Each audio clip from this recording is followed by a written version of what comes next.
Jug Life. All right, ladies and gentlemen, welcome to tonight's APUSH review session with our friends at Fiveable. I'm Tom Ritchie.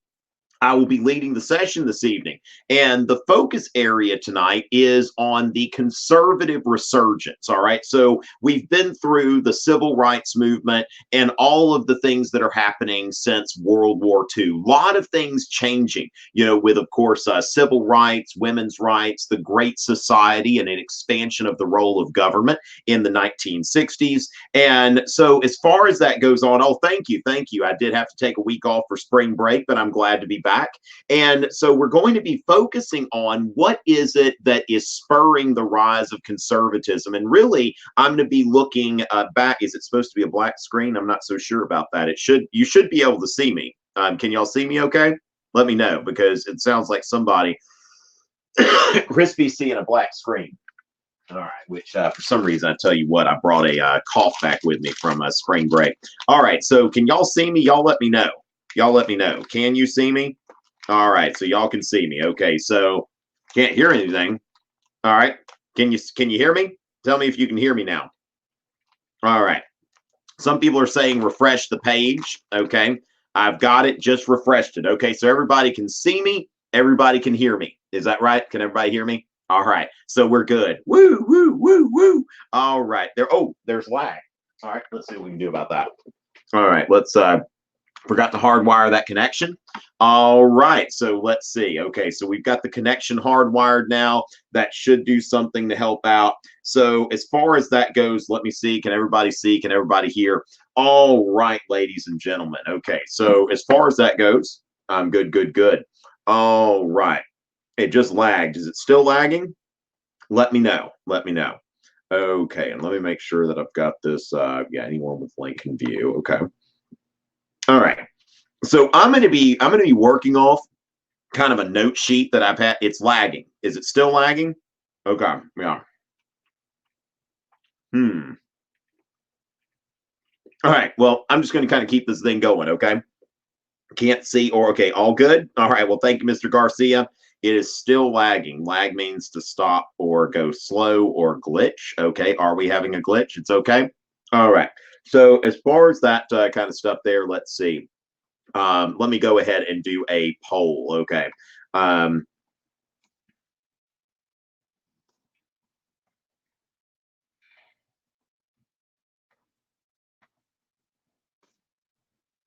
right. Can't hear.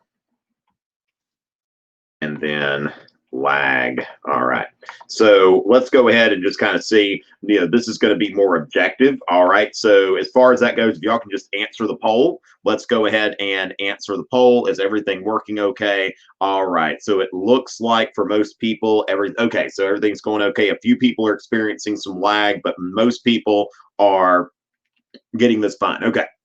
So a few of y'all are experiencing some lag. It may be on your end. Also, I would recommend, I think some people are watching this on their phone. I don't know if that may be something you might want to watch this on a computer. Okay, so ladies and gentlemen, it looks like folks are here. All right, so as far as that goes, I'm going to give you a link to the Google document that I'm going to be using, just so you can see a bunch of notes I made a few years ago, okay? Because the big question is, okay, we get into causation and we also get into contextualization. I'm really not going to plan to talk about a lot of post-1980 stuff. Now, we can talk about it, but I really want to go ahead and, excuse me, focus on what is leading to the rise of conservatism. Okay, so was the economy strong under Reagan? The name is said like Johann, okay? All right. So Johann, all right. So Johann, as far as that goes, I would say that objectively, the economy under Reagan in the 1980s was better than it had been in the 1970s. But then again, that's not saying a whole lot. The 1970s were a pretty economically stagnant time across, across the world, not necessarily just in just in the United States. So as far as that goes, now Reagan was also reelected in 1984 in like a an overwhelming landslide victory. So the thing is, it's not so much. Now, one thing I would tell you from an APUSH exam perspective, it's not so much a question of whether the economy was strong under Reagan as much as do you understand so-called Reaganomics. Okay, so Reaganomics, and really it's a return to kind of like a 1920s kind of economy as far as government managing the economy in terms of lower taxes and especially lowering taxes on the upper tax brackets. Now, sometimes that there gets to be a propaganda element there. I mean, typically these rates are being lowered for everybody, but in the 1970s, there were there were a lot of people, basically the top tax brackets were very high, not as high as they'd been previously, pretty high. And so Reaganomics was about slashing taxes, especially at the top. Reaganomics is often referred to as what they call trickle down economics, because the idea is that if the wealthy are not taxed too much, then the wealthy will create jobs. Okay. So as far as that, let's see. Okay, I'm not now the people. Okay, I want to pause real quick. Okay, now if you are okay, like let's kind of okay. As far as that goes, ladies and gentlemen, we have okay. So we put the poll out there. I've got 43. I mean, it's really over 80% of people are not experiencing lag. Okay, so as far as that goes, okay, I'm going to create another poll. Now, the thing is, if we do this again, let's go ahead and at some point put this to rest, okay? That if you're experiencing the lag, it's probably you, okay? So how's everything now? Okay, how's everything now? All good. Experiencing lag. Okay, let's take a look here. All right, let me put the poll out there. Okay. Okay, so let's see what we're looking at. What we're looking at here, and I'm going to go ahead and email, or I'm going to go ahead and text Amanda.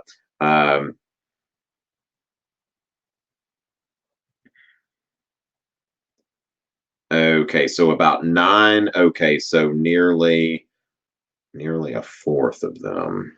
Okay.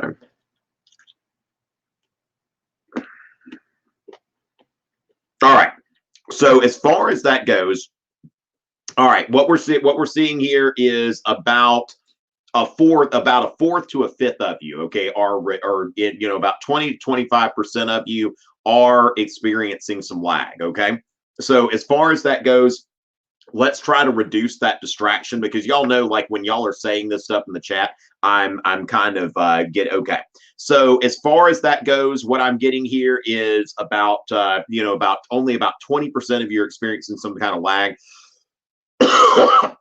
What we're being told by people is to refresh, like close the tab, refresh, and come back, and it should stop lagging. All right, so as far as that goes, ladies and gentlemen, let me go ahead and let's see. I don't know, Shreya. I don't know how much longer. But at some point, I've got to actually like teach this lesson. Okay, so keep in mind that most people are not experiencing lag right now. Yeah, I can't do anything about it. Okay. And I'm trying to tell y'all that most people are seeing that it's okay. So I'm not sure what's going on. I have gotten in contact with Fiveable. I'm just not exactly sure how to handle that. It is an hour. The sessions are an hour. Okay. Everybody's saying that it's supposed to be good when you refresh. Okay. So as far as that goes, let's focus on that. All right, so we're having but most people are not having trouble. Okay, so that's what I'm seeing, but you do need to look. Okay, but anyway, Reaganomics is set up on a model of low taxes. All right, a model of low taxes. And so when we're talking about that in those terms, that does cutting taxes stimulate the economy? And so, of course, Reagan also, what we want to note here is that Reagan really had two goals. Like what conservatives wanted to do, like if you think about what Reagan wanted to do when he got into office, he wanted to cut taxes, but he also wanted to cut government spending. Now, asterisk, okay? Because Reagan wanted to cut government spending while increasing military spending, okay? So there was a modest military buildup under Reagan. Now, when you compare it to like Cold War levels, like in terms of like 1950s, 1960s, the buildup under Reagan is really just a small bump, but there was an escalation of military spending under Reagan. So Reagan really kind of had his work cut out for him because he wanted to cut taxes, he wanted to cut government spending, but he wanted to increase military spending. Now, as far as cutting what government spending? Largely like social welfare programs. You know, there is a goal of trying to roll back some of these great society programs, which this is where Reagan was least successful. Reagan was able to cut taxes. Reagan was able to increase military spending, but he was not able to oversee like massive cuts in domestic spending that he would have liked. So the result here was that there were massive budget deficits in the 1980s, okay, because they were really never able to rein in government spending. Of course, this is something that Republican presidents have struggled with ever since. George W. Bush and Donald Trump, have both seen tax cuts, but you have not seen the decreases in government spending to go along with them. All right.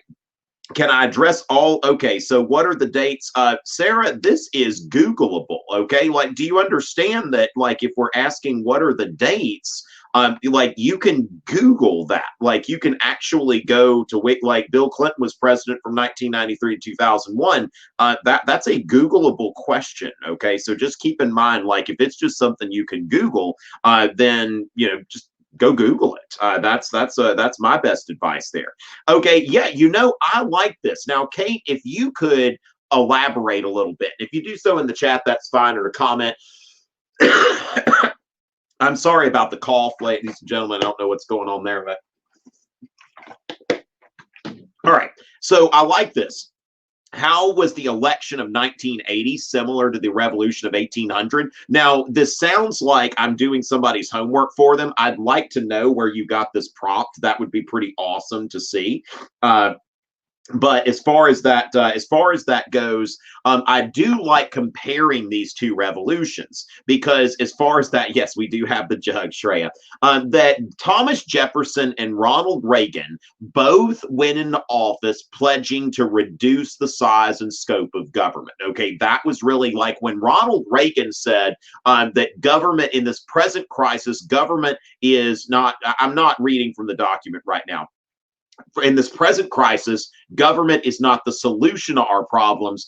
Government is the problem. Now, so the thing is that both Reagan and Jefferson went into office pledging to cut the size and scope of government. Now, the difference being that Jefferson actually reduced the size of the military, whereas Reagan wanted a military buildup. Reagan cut taxes, so did Jefferson. Okay, so you see that those are happening. Now, both of them had a hard time accomplishing some of their goals. Now, especially when it came to the federal judiciary.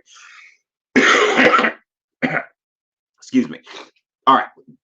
So the federal judiciary, like, for Thomas Jefferson, he was never able to get a majority onto the Supreme Court. Now, Reagan did have some successes with the judiciary, like Antonin Scalia, who was recently, died a few years ago. But Antonin Scalia was the type of judge, like he was put on the court by Ronald Reagan. And this was somebody that was everything that, conservatives wanted in the judiciary. Now, but then there was also Robert Bork. Now, if you take AP government or have taken it or will take it, Robert Bork was one of Reagan's nominees. And Robert Bork was an extremely conservative judge. And what happened to Robert Bork is during his confirmation process, he got, borked. Like there's this actual word called borking, okay? Now, if you bork somebody, that is when there's a Supreme Court nominee that is basically vilified by the other party. Okay, so it was Judge Robert Bork, okay, and that's the name there is borked, okay. So if somebody gets borked, it's like, you just if they're a Republican nominee, then you basically, present them as some type of, racist, sexist, fascist. And, like Ted Kennedy gave this speech called like Robert Bork's America. And so as far as that goes, that, excuse me, that Robert Bork was not confirmed. Now, also, two of Reagan's other Supreme Court nominees were Sandra Day O'Connor and Anthony Kennedy. Now, Sandra Day O'Connor and Anthony Kennedy, now O'Connor had the distinction of being the first woman on the Supreme Court, but neither O'Connor nor Kennedy ended up being the kind of conservative that conservatives wanted. Now, granted, especially in Kennedy's case, Kennedy was, largely conservative, just not as conservative as people would have liked. Now, also, Reagan was able to put William Rehnquist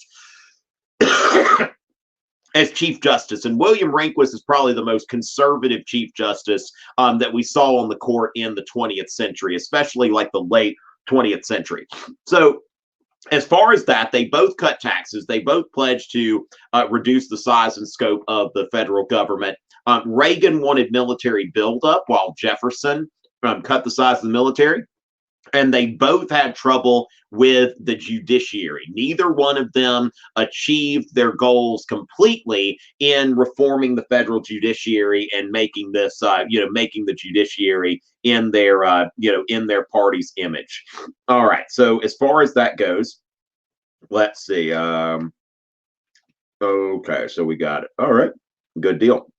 All right. So as far as that, hopefully the lag issues are still going there. Okay. Or are better now. So so those would be some things that we want to get into, the similarities and the differences between the Revolution of 1800 and the so-called Reagan Revolution. Okay.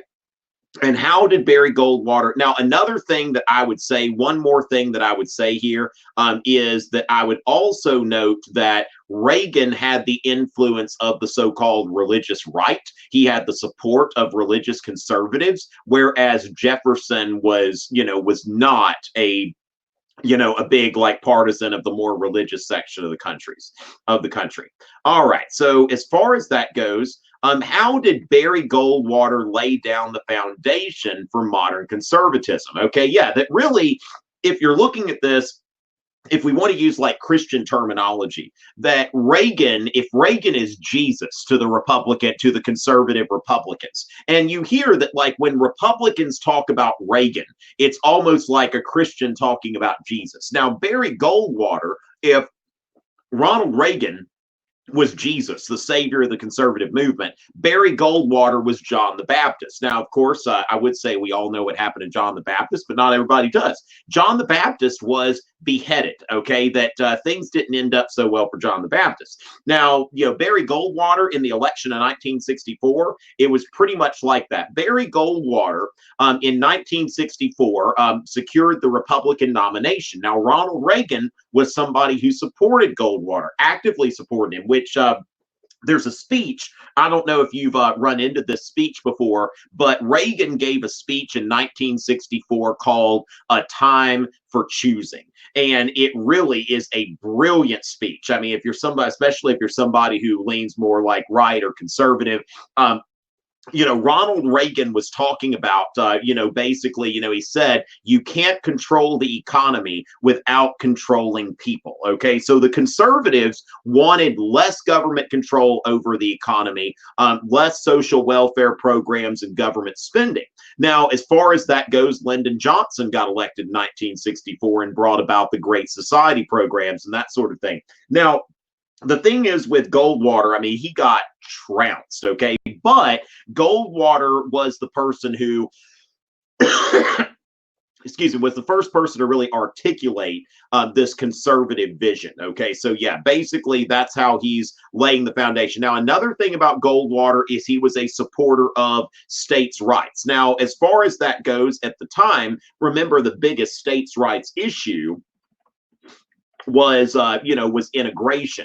And so Barry Goldwater really got the most support, and this was kind of the irony there, that in 1964. Let me get this open, get my screen shared for you. Okay, so in 1964, Barry Goldwater carried his home state of Arizona.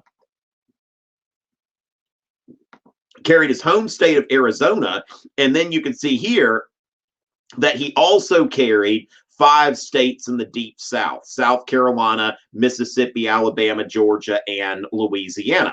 Now, remember that between the Civil War, between the end of Reconstruction and World War II, the South was pretty much a solid Democratic stronghold. Okay, so you had the solid South.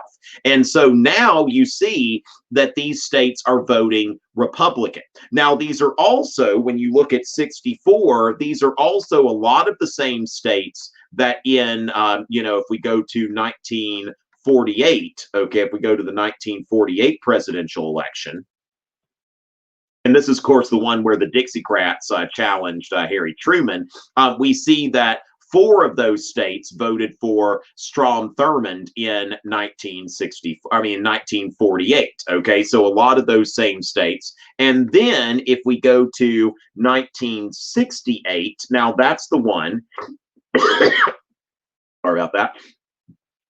Okay, 1968.svg. All right, so 1968, you can see there where you've got, here as far as George Wallace. When George Wallace, the governor of Alabama, ran in 1968, you see a lot of these same states as well, like Louisiana, Mississippi, and Alabama. Now, note here, by 1968, you've got several of these states that are voting Republican. They're voting for Richard Nixon, and Richard Nixon deliberately courted Southern white voters who were disaffected by the Democratic Party. And so by the time you look at 1972, okay, so when you go to 1972, Nixon's got this, this 49 state victory. Watergate was really the most unnecessary. I mean, that's really the irony of Watergate, is if there was any election where there's no reason to break into Democratic Party headquarters, this is it. Okay. Now, the thing is that Nixon, I don't know if you necessarily call him a conservative, but he courted conservatives. And in 1968 and 72, he had the advantage where the Democrats picked candidates from the left wing of their party to run. Now, when we go to 1976, the Democratic Party nominated Jimmy Carter. And you see here that besides Virginia, when they nominated a Southerner that was from the more moderate wing of their party, you see here where Carter was able to carry all of the Southern states except for Virginia, and to bring about a victory there. Now, of course, then you've got 1980. And the South's kind of abandoned Jimmy Carter at that point. And so with that, now, of course, the South, Southern white voters, when we look at 1992, okay? So 1992, you can see where the South is split, because once again, just like they did in 1976, the Democratic Party nominated somebody who was a Southern governor from the moderate wing of their party. And so, of course, there was also the issue of having a third party candidate, Ross Perot, who was siphoning more from the Republican candidate than from the Democratic candidate. But you can see here where, Clinton, the Clinton-Gore ticket is carrying several Southern states. But ever since then, ever since the 2000 presidential election, the South has been a pretty reliable Republican stronghold for the most part. Okay, again, sorry about that. All right, but yes, Barry Goldwater is basically the one laying the foundation. The first Republican candidate since the end of Reconstruction to pull votes from Southern states. Okay, and so as far as that goes, let's go ahead and what were the impacts of Reaganomics on the economy? So note that Reaganomics, remember the whole trickle down thing, okay, that this is about cutting taxes, especially on the upper brackets, with the idea that that's how more jobs are going to be created. And so the thing is that the biggest thing that you would want to understand is that that's leading to deficit spending. Now, a large part of that is because government spending was not cut at the same time that taxes were cut. Typically, if you're going to cut taxes, there has to be, another decrease in spending. But then again, Reagan, W. Bush, and Trump, none of them, they've all had success cutting taxes. None of them have really had success cutting government spending. And so as far as that goes, let's see.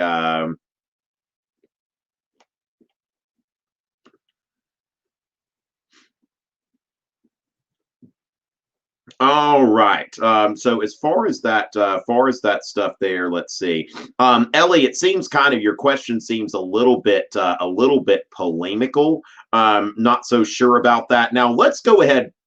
Let's use this though. I mean, even though the question does have a polemic element about it, let's go ahead and talk about what conservatism is. Okay. So as far as what conservatism is, when an American conservative, when American identifies as conservative, typically, like, let me go into the types of conservatives. And Reagan is really the one who kind of unites all of these branches of the conservative movement. So first of all, there are fiscal conservatives. Okay. A fiscal conservative wants low taxes and wants less government spending. Okay, so that's a fiscal conservative. I want less taxes, less government spending. Fiscal conservatives, libertarian, conservatives, those types. Okay, so you want to cut government spending and cut taxes. Now,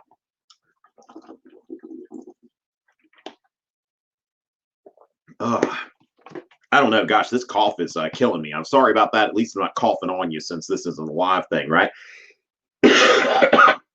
All right. So then there are security conservatives. They want a strong military. They wanted a tough line on communism. Okay, so that's something that Reagan, when he's increasing military spending, he is reaching out to these security conservatives. Now, then there are social conservatives. Okay, now social conservatives, these are people such as the people who are part of the religious right. Jerry Falwell is somebody that you want to know about that. As far as Jerry Falwell organizing the moral majority. Okay, so these are people who want traditional family values. They want religion. They're suspect of what people used to refer to as the gay agenda and stuff like that. Okay, so they back traditional values. And so Reagan was somebody who was, he was a darling of the fiscal conservatives because he was cutting taxes and tried to cut spending. He was a darling of the security conservatives because he was willing to to increase military spending, and he was a darling of social conservatives because he wanted to, he was always promoting traditional values like the Just Say No campaign, like the whole idea of like the war on drugs. That's something that appeals to that very traditional conservative mind.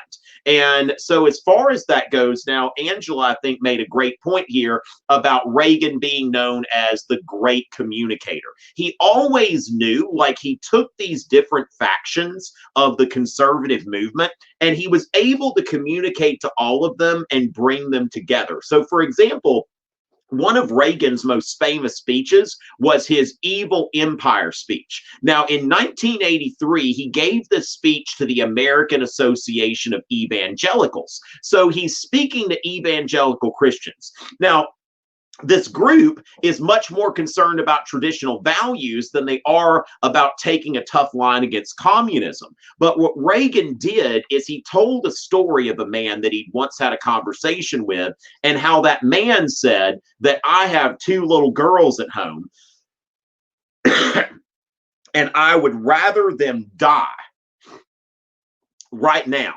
believing in God, okay, believing in God, than to die, than to live a life under communism no longer believing in God. And of course, he gets this major standing ovation, okay? That because these evangelicals are excited because Reagan is speaking against communism, but he's speaking, remember, when we look at documents, one of the things we want to think about is audience. And so when Reagan reminds this evangelical audience that the communists don't believe in God. This is really a contest of religion. He's speaking to them in a way that they understand, in a way that gets them onto the Reagan agenda.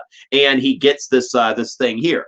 So yes, as far as what I mean, security conservatives, these are people who want a strong military. They see this as keeping the nation safe. Those of you asking in the thing there. So as far as that goes, now the other thing, did his government policy set the stage for the next presidents? Now, when Bill Clinton ran for president in 1992, Bill Clinton said, I am not just another tax and spend Democrat, because that's how the Republicans had been defeating the Democrats over and over again. The Democrats just want to tax and spend, tax and spend. And so Bill Clinton, when he ran for president, he ran as someone who, just like Reagan, Bill Clinton was great at communicating. And so as far as that goes, that Clinton says, I'm not another tax and spend Democrat. And so what you saw in the 1990s was we had a Democratic president for 2 terms, but a Democratic president who, after losing his first midterm elections in Congress by a landslide, he learned how to do things like he signed the Defense of Marriage Act, which defined marriage by federal law as between a man and a woman. Now, of course, the Supreme Court has since struck that down. And then, so Bill Clinton, I think that when you look at Bill Clinton's casting himself as a moderate Democrat, I think that we definitely can see some elements of Reagan there, where the Democratic Party has this ticket that's got 2 Southern Democrats on it. So I think that that is something that, his policies did set the stage for the next presidents. And when we see, we see as far as George W. Bush and Donald Trump, both of them passed legislation that brought about tax cuts. So we see something where to elect a Republican is lower taxes. Now, of course, there's also George H.W. Bush, who famously or infamously said when he was nominated, read my lips. No new taxes. Now, of course, George H.W. Bush signed a tax increase when he was in office. And, that's something that Republicans never forgave him for that. They always saw this as some sort of heresy for a Republican to bring about tax increases. So I do think that Reagan's policies, especially when it comes to taxes, have definitely influenced other presidents. Now, also, when you hear Democrats talking, when they talk about raising taxes, they only talk about raising taxes on the wealthiest brackets. They never talk about raising taxes in general. So I think that's something that Reagan really kind of, we see the legacy of Reagan is nobody wants their taxes raised, right? Nobody wants to hear somebody say, I'm going to raise your taxes. So that's something that I think is important there. All right. So as far as that goes, let's go ahead and be finished answering that. All right. So how's the conservative? Let's see. Economic recovery, decrease. All right. Let's see if I find something here. Oh gosh, y'all are all right. Now, first of all, Maria, LEAD only spells lead when we're talking about the metal, okay? It only spells lead when we're talking about the metal. Other than that, LEAD is always going to spell lead, okay? So, but what led to the resurgence of the new right and conservatism, okay? So as far as that goes, let me go ahead and note that. All right. let me go ahead and go into my document that I shared earlier. I'm going to give another link to that document, and let's go ahead and get into this. Okay, so I'm going to go ahead and share my screen, and I want to talk about some of the things that are leading to that. Like, how do we go from the landslide? Okay, how do we go from the landslide defeat of Barry Goldwater in 1864 to a landslide victory for Ronald Reagan in 1980? So the 1960s, okay, the 1960s are the high water mark of so-called American liberalism. Okay, so when we think about American liberalism, where you're thinking about in terms of a more involved government with the ability to regulate business and the economy, government as an agent for creating a more equal society with social welfare programs, affirmative action, government that should take actions to integrate schools, you know, where you have the white flight to suburbs is answered by forced busing, that sort of thing. So this is what's going on in the 60s. Now in the 70s, there's something that we call the credibility gap. Okay, so Vietnam, for example, remember that before Vietnam, right before the Vietnam War, I mean, really at the beginning, the Gulf of Tonkin resolution, which gave President Johnson carte blanche, like we trust President Johnson to deal with this. And then, of course, President Johnson ends up getting us involved in this war that just ended up being a quagmire. Now, some of y'all are asking for some synthesis comparisons or whatever. That's something you could very well compare to George W. Bush and the war in Iraq, that after 9/11, everybody was like, hey, we trust the president. We trust George W. Bush. I mean, it was seen as unpatriotic not to trust the president. I mean, those of you taking the exam, y'all were, you know, some of y'all weren't even alive at that time. So as far as that goes, I mean, some of y'all weren't even alive, but there was a period between 2001 and 2003. I mean, 2002, George W. Bush was one of the most popular presidents of all time. And people are like, I support the president. And not to support the president seems unpatriotic.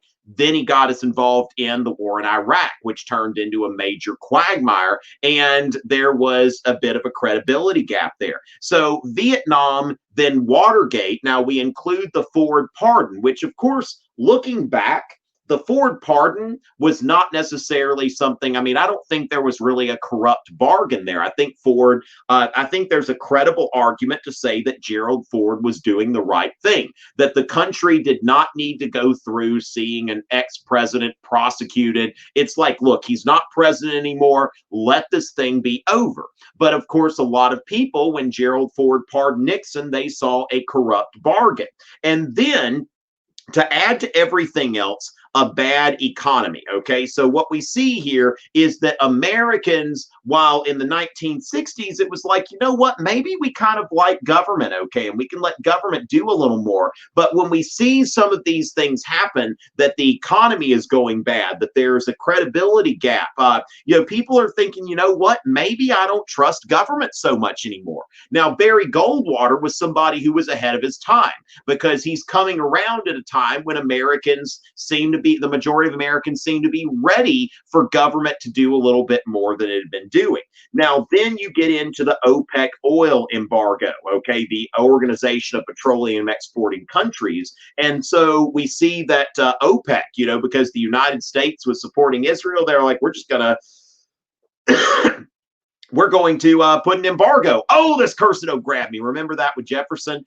So OPEC stops exporting oil in response to the U.S. support for Israel, and gas prices increase. There's scarcity, rationing, all of that. And then we start to see inflation, okay? So hyperinflation, which is partly a result, what you're seeing under Lyndon Johnson is Lyndon Johnson, on one hand, wanted to fight the war in Vietnam, which cost money, and then he wanted to fight a war on poverty. And so as far as this goes, this creates budget deficits, and the economy in the 1970s, you had bad inflation. Now, Gerald Ford, this is one of the funniest things in the world, that with inflation now, Gerald Ford, he decided to declare inflation public enemy number one. Okay. And so he made these buttons. It was called WIN, whip inflation now. And so you could get a button. There was a gym bag, there's the button again. There we go with some more buttons. There's a win football. There's a win sweater, whip inflation now. And so a win watch. And so the thing is, gosh, that one, but whip inflation now. And the thing is, it didn't work. So there's Gerald Ford, like inflation is public enemy number one. Whip inflation now because we can't afford to lose. Ha, ha, ha, ha. All right. But anyway, this is something that it's just another thing where government's like, hey, we're going to fix it, and it doesn't get fixed. Okay, so people's trust in government is going to a low. Now, the misery index, this is something that you heard Republicans refer to a lot, that you take inflation plus unemployment and you put them together. Okay, you put these two numbers together and see what you get. Now, as far as the misery index, okay, so when we look at the misery index, we see that with Harry Truman, we're looking at a 7% misery index. Now, with Nixon, 10%. With Ford and Carter, we're getting to 16%. Okay, so the misery index is at 16, where you see with Reagan it goes down, then with H.W. Bush, and then ever since then we've never seen it. We've seen it in the single digits. Okay, by and large, as far as the average of their presidencies. And so with that, when you look at the 1970s, the misery index was at its all-time high ever since, at least for post-war. And so as far as that goes, we see that, people are not having faith in the government's ability to manage the economy. Then the Iran hostage crisis, okay, which this is something here that Jimmy Carter had a humanitarian foreign policy. It was a lot like Woodrow Wilson. And what happened here is that, 66 Americans were taken hostage for over a year. And so Jimmy Carter ordered a rescue mission. That was botched, okay? He can't even rescue our hostages. And so basically people are thinking that government is, too intrusive and inept, unable to tackle the problems. Like government made these promises and it's not able to keep them. So as far as that goes, we see here that the economy's bad. Our foreign policy is seen as weak. Now, remember, in the 1970s, between Nixon and Carter, so Nixon, Ford, and Carter all adhered to this policy of detente, trying to basically have a peaceful relationship with the communist world.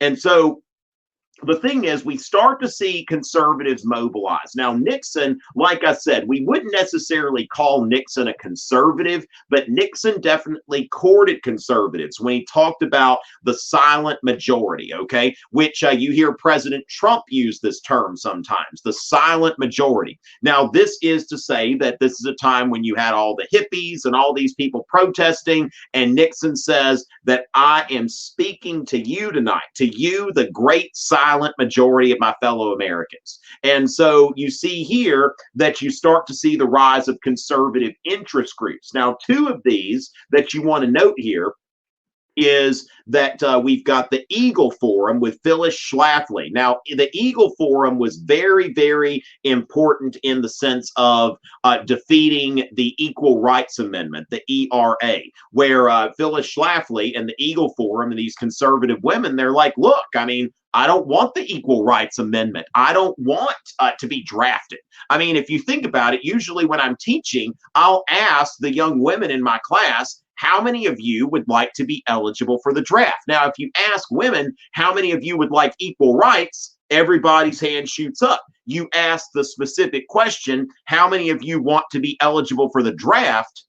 Very few hands come up. And so Phyllis Schlafly and these conservative women used arguments like this to defeat the ERA. Now, then with Jerry Falwell, there's the moral majority and the so-called religious right. So basically what's happening here, now this was not a part of Goldwater's coalition. Now, if we want to think about why did Goldwater lose and why did Reagan win, Goldwater actually later in his life wrote, was very critical of the religious right. He was not a big fan. But the thing is that Reagan was able to incorporate the religious right into the conservative movement and to really capitalize on that when it came to votes, because that force really had not been mobilized in the 1960s. And so, as I said earlier, that you've got fiscal conservatives, social conservatives, and security conservatives, okay? And so Reagan is promising, I'm going to cut government programs and spending, I'm going to cut taxes, I'm going to be anti-abortion, I'm going to champion traditional family values, and I'm going to have a strong military and aggressive foreign policy, okay? So those are the things that Ronald Reagan is looking at here. And so as far as that goes, you see in 1980, Reagan is elected when Goldwater was not, okay? And again, Reagan and Jefferson, both were advocates of limited government. Both described their victories as revolutions. Both were only partially successful in achieving their goals of smaller government. Now, as far as that as well, and when we think about, Reagan and the military, okay, so when it came down to it, let me see, let me go ahead and let's see, let me insert, all right, row below, all right, let me run in here, and because, the exam, I think I may have made this before we had this redesigned exam, because remember, anytime we're comparing, we want to make sure that we are having we're comparing similarities and differences. Okay, so as far as that goes, Jefferson. Okay, so Jefferson cut military spending. Okay, so military spending. Reagan increased military spending. And let me just, let me go just regular 12 point there. All right. So Reagan increased military spending. Okay. So, Jefferson, okay. Jefferson was really, not, was less likely, to invoke religion, than his predecessors. Okay. Whereas Reagan openly courted the religious conservatives. Okay, so when we think about that, anytime that we're looking at comparing, remember that we want to note similarities and differences. Okay, we want to note similarities and differences, and so those are a few things that I would note there. But yes, achieving their goals, smaller government, and had trouble and had trouble with, and let's see, smaller government and reforming the judiciary. Okay, so those are some things there, some comparisons between Reagan and Jefferson. And as I'd said earlier, Reaganomics. Okay, so tax cuts and all of that kind of stuff. They're a lot like the 1920s. Now, what they call supply side economics. All right, supply side economics. So going with that. All right, so those are some things here that I think we've put into that. Let's see here. All right, so we've stopped sharing there. All right, so this question here was about, let's see, similar, well, where's the one I'm actually answering? Okay, so done answering that one. Okay, so as far as that goes, now, Jonathan, what I would say here, Grenada, I know that something happened there, but I'd have to look it up. And generally, when I'd have to look it up, I would not even think about it, okay? Because remember that post-1980, what y'all want to note is that post-1980 really is only going to account for, on average, about 5% of your exam. 90% of your exam is 1607 to 1980. So when it comes to obscure things, I would not focus too much on those things. Now, the other thing is to note that when we consider that this would be what you call an illustrative example. So it wouldn't be something that everybody would necessarily need to know. All right, so as far as that stuff, let's go ahead and let's see. All right, just a quick thing here.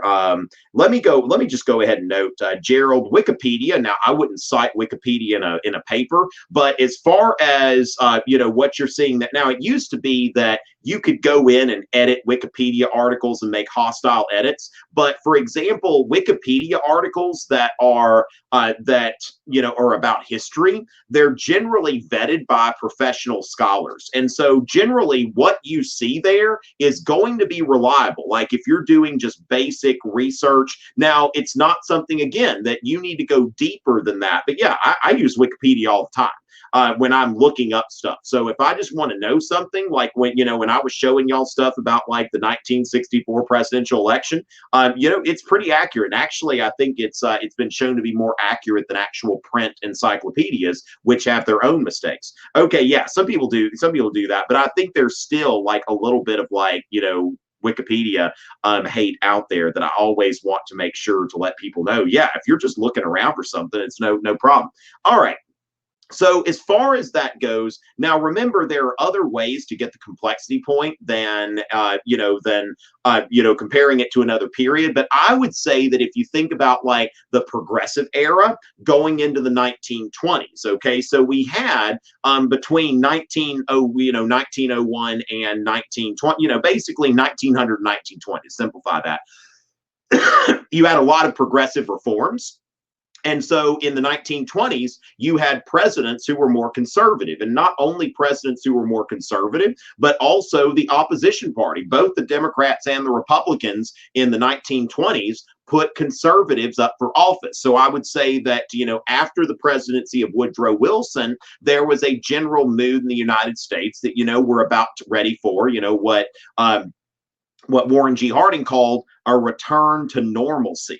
And really, I think that's what Barry Goldwater and Reagan are talking about, after the massive changes in the roles of government in American society, during the New Deal and after World War II. So I think the easiest comparison would be when you go from the progressive era to the 1920s. Okay.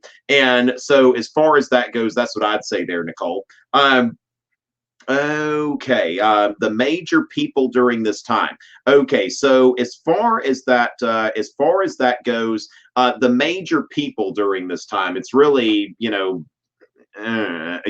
just specific questions work a lot better for this kind of stuff. And remember that this exam is not necessarily personality focused, and that's the thing that you want to note is it's just there's just not a lot as far as personalities. If I'm talking about somebody in context, then that works. But going over the number one people during this time, I think that Reagan is going to be your most significant figure there. Okay, Reagan, Reaganomics, and all of that is going to be the most significant.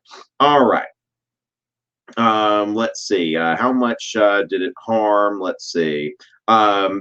Okay, so Jonathan, what you really want to know is that we're talking about the effect there, that there were large budget deficits. Now remember that this is not a course in like collegiate economics or anything like that. Okay, so really what you need to know for this thing is a lot of times some of the most basic information. All right, and now what I want to note as well is that we are going to be very soon, ladies and gentlemen. Okay, so if you have not subscribed to Fiveable Plus, you should think about going to fiveable.me. Now, if your teacher's already gotten you a subscription or you're subscribed personally, but we are going to have some cram sessions in the days leading up to the exam. So I want to make sure that y'all are able, to do that. Definitely take a look at Fiveable Plus if you want to join us for those cram sessions. And if you're one of those people who just realized, like, dang, I've got an exam in like 2 weeks and I haven't been preparing, Fiveable has an archive of all of these sessions that we've done all year, and those are available to Fiveable Plus members. So be sure to take a look at that. All right, so ladies and gentlemen, now Madeline, those are probably some of the most thorough notes I've got. If you go to tomritchie.net, you'll find some other lecture notes that I've got. So for example, if you go to my blog, there are some things there. So for example, Native American cultures, APUSH. Okay, so I'll give you a link to this. So if you go to my website, my YouTube channel, there's stuff there that's going to help you out. But there's another one, like where you can see I've done some blog notes there. So I've got a lot of resources out there. A lot of them are open to the public. Okay, so just keep that in mind. A lot of that stuff's available on my website, and I've got a few things with with blog notes and stuff like that. All right. So yes, is there in Crispy, as we noted, yes, Fiveable Plus is available, and Fiveable Plus allows you to do two things. It allows you to go back and look at previous streams, and it also allows you to be part of our Cram sessions that we're going to have in the days leading up to the exam. All right. So as far as that goes, we've got that. And, we've got, let's see, the main issue. Now, of course, the thing is that the issues here would be, of course, inflation, unemployment, taxes on a domestic level. Then, of course, you've got some of the social issues like abortion and drugs. Then, communism. I think the big foreign policy thing was Reagan. Now, of course, communism, really, the Soviet Union, to a large extent, imploded, okay? That it was already on its last legs. But I do think that Reagan deserves some credit, for, really kind of leaning on this structure that is about to fall and kind of pushing it down.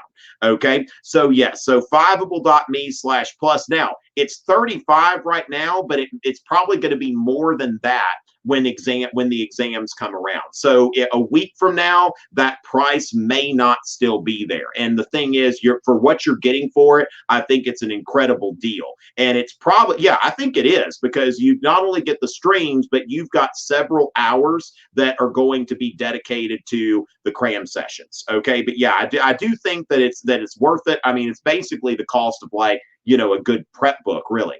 So as far as that goes, yeah, let's go and think about this. Let's see.